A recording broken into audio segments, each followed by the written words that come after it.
Yovheliym, Jubilees, chapter 34. And in the 6th year of this week of this 44th Jubilee, Yaakov sent his sons to pasture their sheep, and his servants with them to the pastures of Shechem. And the 7 kings of the Amorim assembled themselves together against them, to slay them, hiding themselves under the trees, and to take their cattle as a prey. And Yaakov and Levi and Yehuda and Yosef were in the house with Yitzchak their father, for his ruach was sorrowful, and they could not leave him. And Binyamin was the youngest, and for this reason remained with his father.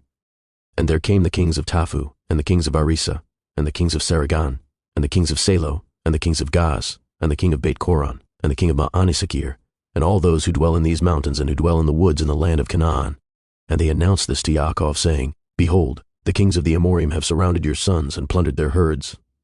And he arose from his house, he and his 3 sons and all the servants of his father, and his own servants, and he went against them with 6,000 men, who carried swords.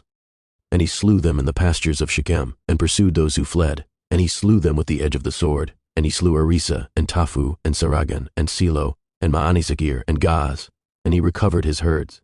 And he prevailed over them, and imposed tribute on them, that they should pay him tribute, 5 fruit products of their land.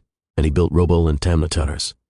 And he returned in peace, and made peace with them, and they became his servants, until the day that he and his sons went down into Mitzrayim. And in the 7th year of this week, he sent Yosef to learn about the welfare of his brothers from his house to the land of Shechem, and he found them in the land of Dothan. And they dealt treacherously with him, and formed a plot against him to slay him, but changing their minds, they sold him to Yishmaeli merchants, and they brought him down into Mitzrayim, and they sold him to Potiphar, the eunuch of Pharaoh, the chief of the cooks, priest of the city of Ilu. And the sons of Yaakov slaughtered a kid, and dipped the coat of Yosef in the blood, and sent it to Yaakov their father on the 10th of the 7th month. And he mourned all that night, for they had brought it to him in the evening, and he became feverish with mourning for his death. And he said, An evil beast has devoured Yosef, and all the members of his house mourned with him that day, and they were grieving and mourning with him all that day. And his sons and his daughter rose up to comfort him, but he refused to be comforted for his son. And on that day Bilhah heard that Yosef had perished, and she died mourning him, and she was living in Kafratef. And Dinah also, his daughter, died after Yosef had perished.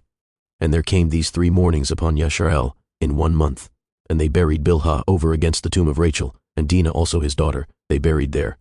And he mourned for Yosef 1 year, and did not cease, for he said, Let me go down to Sheol mourning for my son. For this reason it is ordained for the children of Yasharel, that they should afflict themselves on the 10th of the 7th month, on the day that the news which made him weep for Yosef came to Yaakov his father, that they should make atonement for themselves thereon with a young goat, on the 10th of the 7th month, once a year, for their sins, for they had grieved the affection of their father regarding Yosef his son.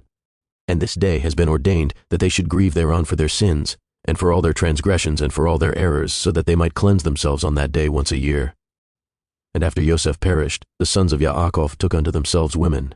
The name of Reuven's woman is Ada, and the name of Shimon's woman is Adulbah, a Canaanite, and the name of Levi's woman is Melka, of the daughters of Aram, of the seed of the sons of Terach, and the name of Yahuda's woman Betasuel, a Canaanite, and the name of Yishakar's woman Hezekah, and the name of Zebulun's woman Ne'iman, and the name of Dan's woman Eglah, and the name of Naphtali's woman Rasu'u, of Aram Naharaim, and the name of Gad's woman Makkah, and the name of Asher's woman Ionah, and the name of Yosef's woman Asenath, the Mitzri, and the name of Binyamin's woman Yasakah.